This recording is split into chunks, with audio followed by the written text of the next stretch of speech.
Dinala sa ospital ang ilang estudyante sa Baguio City matapos mahilo at magpanik dahil sa Intensity 5 na lindol na yumanig sa lungsod kahapon. Ang detalye sa report ni Christine Sabaway ng PTV Cordillera. Ganito ang naging sitwasyon sa iba't ibang tanggapan at paaralan sa lungsod ng Baguio. Matapos yumanig ang Intensity 5 na lindol sa lungsod sa Baguio City National High School. Makikita sa live video ng dating PTV Cordillera News anchor na si Eddie Carta. Makikita sa video ang mahigit sa 10 mag-aaral ang dinala sa pagamutan matapos mahilo. May mga nilapatan naman ng paunang lunas. Nagpanik ang mga mag-aaral dahil sa lindol. Mga ilang estudyante na po ang inyong sinugod sa ospital, sir? Nasa more than 10 na po, sir. Okay. Kumusta ang sitwasyon nila? Mga nahilo lang naman po, sir. Kaya babalikan po ulit natin mamaya sa ospital kung anong sitwasyon nila. Sa St. Louis University naman, agad lumikas ang mga mag-aaral.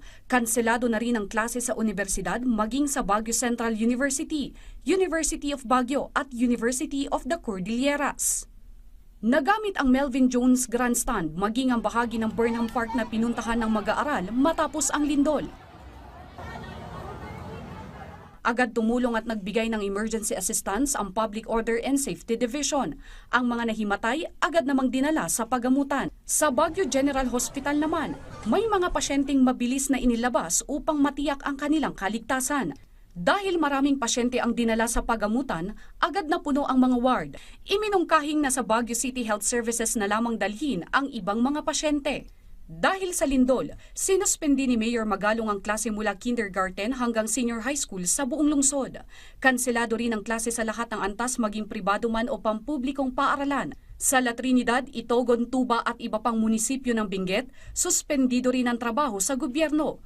Pansamantalang pinatigil trabaho ang mga small-scale miners sa Itogon, Benguet para maiwasan ang aksidente dahil sa lindol.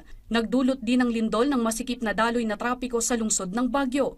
Paalala ni OCDCA Regional Director Albert Mogol, maging kalmado, sundin ang dock cover and hold at maging alerto. Pinapayuhan ko po ang lahat na maging kalmado at sundin po natin ang ating drill, yung dock cover and hold. Let us remain vigilant and maging mapagmatsyag tayo, lalong-lalo na po sa mga aftershock kung meron man po. Ayon sa FIVOX, na-detect ang epicenter ng lindol sa Pugo, La Union sa lakas na 4.8 magnitude habang naramdaman ang intensity 5 nitong epekto sa Baguio City. Christine Bornolia Sabaway para sa Pambansang TV sa Bagong Pilipinas.